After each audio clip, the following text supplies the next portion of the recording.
네, 안녕하세요. 이번 시간에는 고전시가 3강 함께 학습해 보도록 할게요. 첫 번째 작품이 이제 시조 이화의 월백하고, 두 번째 까마귀 눈비 맞아 이별하던 날에 다 뭐예요? 그냥 시조죠. 근데 이 시조가 한 수만 나왔어. 그럼 뭐라고 그래? 평시조라고 하죠. 평시조이고 농부의 집에 쓰다는 한시입니다. 한문으로 기록된 시, 한시이죠. 자, 그러면 평시조는 뭐 일정한 형식을 드러내서 우리는 이것을 뭐라고 해요? 정형시라고 하죠. 일정한 형식을 갖추었기 때문에 정형시 3장 6구 45자 내외 종장초등보 3음절. 자, 반면에 연시조라는 갈래가 있어요. 시조의 한 갈래인데 연시조는 수가 여러 개, 그러니까 2수 이상이 연달아 나오면 연시조. 그 다음에 사설시조,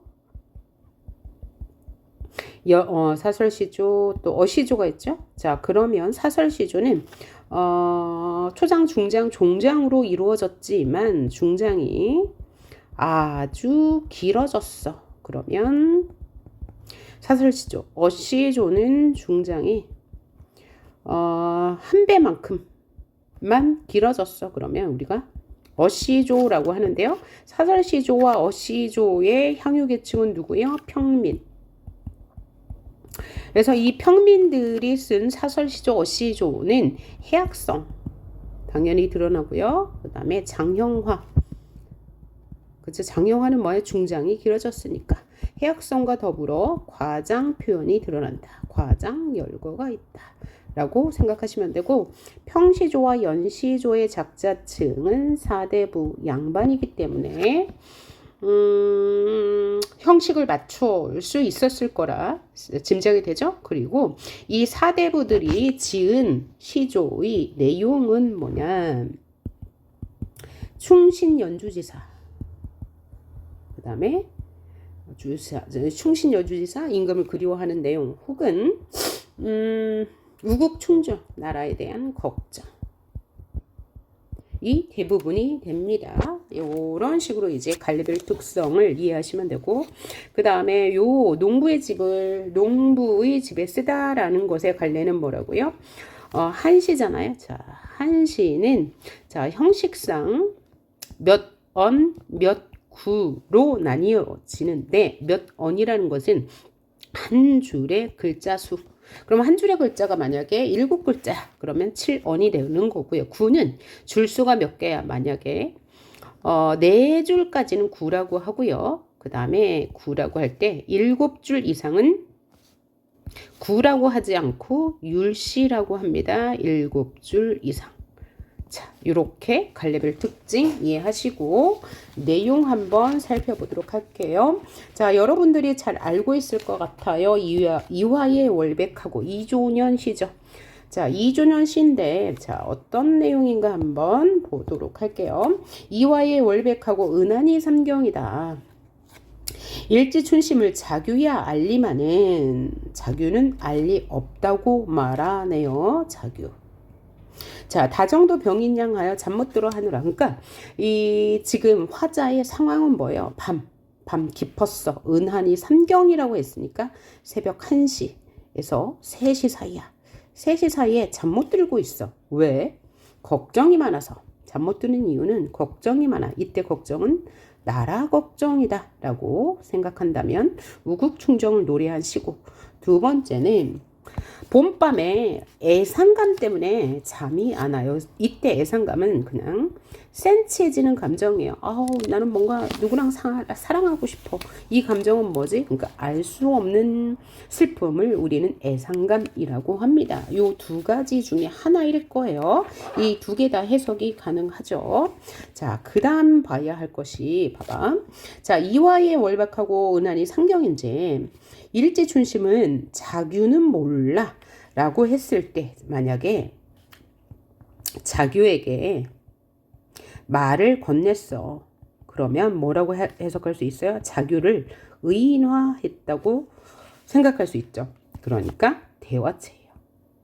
그런데 자규야, 너 이거 아니? 라고 하면서 자규 너는 몰라 라고 해석할 수 있는 거고, 또 하나는 독백체로 해석할 수도 있어요. 자규는 모를 것이다. 모를 것이다 라면서 모를 것이다. 단정하는 거죠. 그러면 여기에 자규는 왜 썼어요? 이 화자의 애상감을 강조하기 위해서 쓴 것이다. 역시 대화체어도 자신의 애상감을 강조하기 위해 쓰인 것이다 라고 할 수 있어요. 그래서 이 시를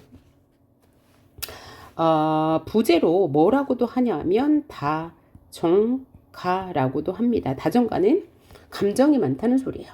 그 다음에 색채 이미지를 봅시다. 그 수능 특강에서는 색채 이미지를 좀 강조해서 설명하고 있는데, 이 색채 이미지는 화자가 자신의 추상적인 감정을 이미지로 구체화하기 위해 쓴다고 합니다. 자, 그러면 여기 이화는 백꽃이죠. 백꽃은 무슨 색? 흰색. 동시에 백꽃은 봄에 피니까 계절감을 나타내주는 시여 라고도 할 수 있고요. 은하니 삼경이다. 은하는 은하수니까 무슨 색? 흰색.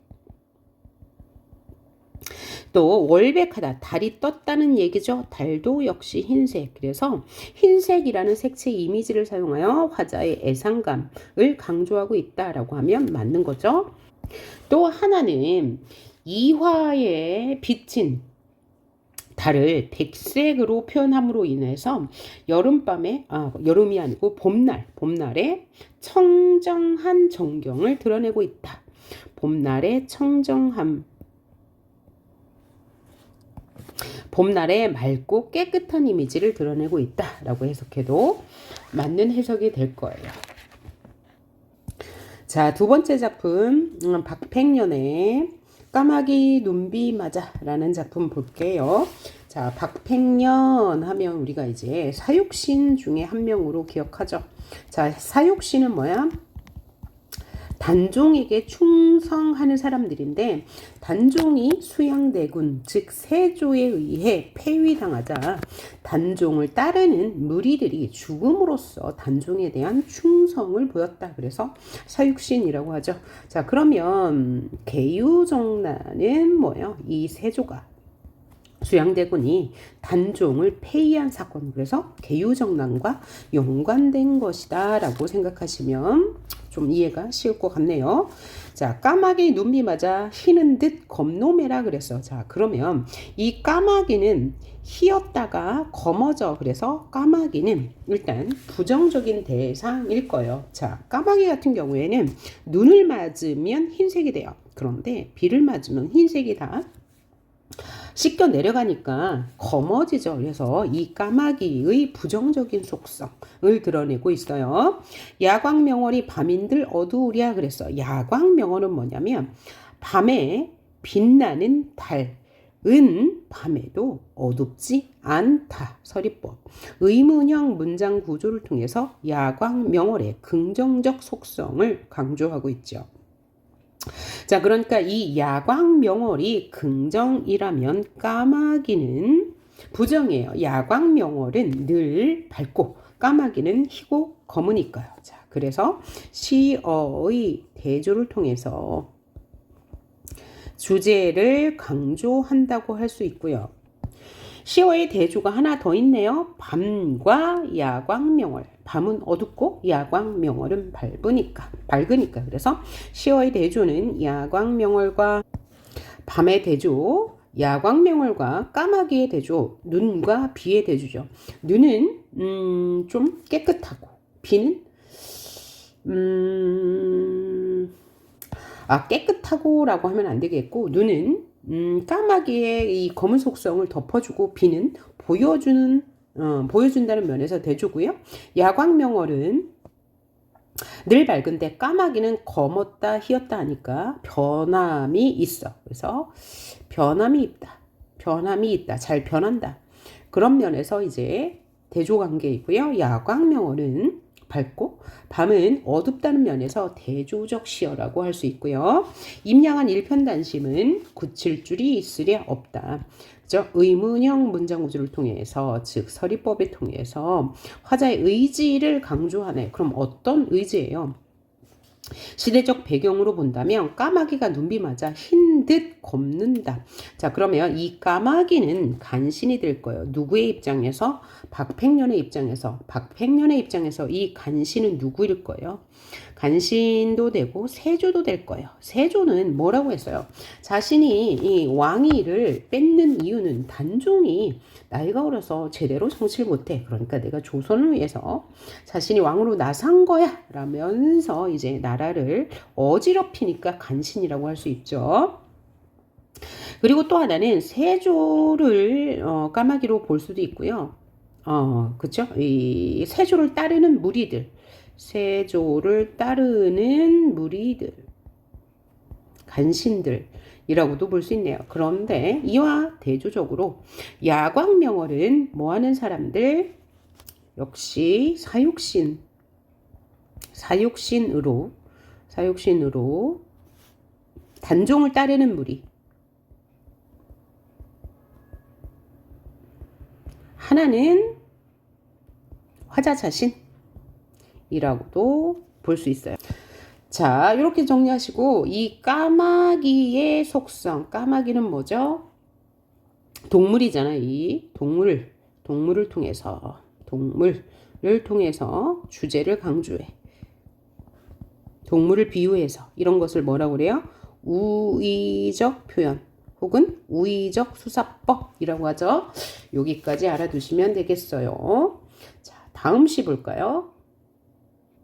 자, 다음 작품 홍서봉 시인의 시조 이별하던 날에 보도록 할게요. 이별하던 날에 피눈물이 난지만지. 자, 이별하던 날에 피눈물이 났대. 자, 뭐라고요? 시대적 배경을 고려할 때 뭘 전제하고 있냐면 병자호란을 전제하고 있습니다. 병자호란은 청나라와 전쟁을 했죠. 단 14일 만에, 14일 맞죠? 패배해요. 그러고 나서 이 청나라로 우리 그 대군과 세자들이 인질로 끌려갔잖아요. 그러고 나서 이 인질로 끌려간 우리 대군과 소yon 세자를 생각하면서 홍서봉이 이 시조를 지었다고 합니다. 자, 그래서 이별하던 날에 누구와 이별? 소yon 세자와 대군들을 이별하던 날에 피눈물이 난지만지. 피눈물이 났던지. 그러면 이때 피눈물은 한의 의미일 거예요. 그죠? 나라가 멸망하고 우리 대군이나 이제 세자들이 그 인질로 잡힌 곳에 대한 울분이 될 거예요. 압록강 내린 물이 푸른 빛이 전혀 없어. 왜 푸른 빛이 전혀 없어요? 자신이 피눈물을 흘렸기 때문에 이 푸르던 강물이 피 색깔로 변했다. 이렇게 생각하시면 될 것 같아요. 자, 그래서 배우의 허여센 사공이 처음 본다 하더라. 뭘 처음 봤어요? 자, 배우의 허여센 세공은 뭐냐면 머리가 하얗게 센 세공. 그러니까 조금 나이가 든 사공이 뭘 처음 봤어요? 이 압록강 물이 푸르지 않다는 것을 처음 봤어요. 그러니까 부정적이죠. 이렇게 슬픈 일이 있을 수가, 이런 거예요. 자, 그래서 이 화자는 이 병자호란이란 이 역사적 비극으로 인해서 느끼는 슬픔을 푸른 빛이 전혀 없다. 압록강물이. 그래서 자신의 한을 압록강물로 형상화하였다. 자, 그러면 실제로 이 푸르던 물이 붉게 변하진 않았을 거예요. 그러니까 과장법이 쓰였다고 할 수 있네요. 그리고 처음 본다에 큰 따옴표를 칠 수 있어요. 누구의 말이에요? 사공의 말을 인용한 거다. 사공의 말을 인용한 것이다 라고 볼 수 있네요. 자, 그래서 이 홍서봉의 이별하던 날에는 이제 이 세자들과의 이별의 한을 노래한 시다. 그래서 우국충정의 시라고 할 수 있겠네요. 자, 그러면 다음 작품 보도록 합니다. 자, 다음 작품 농부의 집에 쓰다라는 작품 함께 공부해 보도록 할게요. 자, 이덕무라는 작가예요. 이덕무는 조선 후기의 실학자예요. 자, 실학자예요. 그래서 이제 실생활에 도움이 될 수 있는 학문을 연구한 사람인데 안타깝게 이분은 이제 서울 출신인데 이때 당시에 이제 임금이 누구였어요? 그래서 정조였기 때문에 서울 출신도 이제 관직에 오를 수 있었다. 자, 그래서 뭐 실학을 이야기했다. 요 정도 알아두시고. 자, 내용 먼저 보도록 할게요. 자, 콩깍지 더미 곁으로 오솔길 나뉘어 있는데 붉은 아침 햇살 살짝 퍼지자 솥대들이 흩어지는 이게 뭐죠? 이 풍경을 묘사했네요. 자, 푸른 하늘은 가을 든 산봉우리를 물들이려 하는 것처럼 맑은 기운에 비갠 뒤에 구름은 먹음직스럽다. 구름이 먹음직스럽대. 자, 그 다음에 갈대 햇살이 반짝반짝 기러기가 놀라서 일어나고 벼 잎에 쏴 하는 소리. 오, 생명력이 느껴져요. 청각적 이미지도 있고요. 생명력이 느껴지고 붕어가 야단스러운가 보다.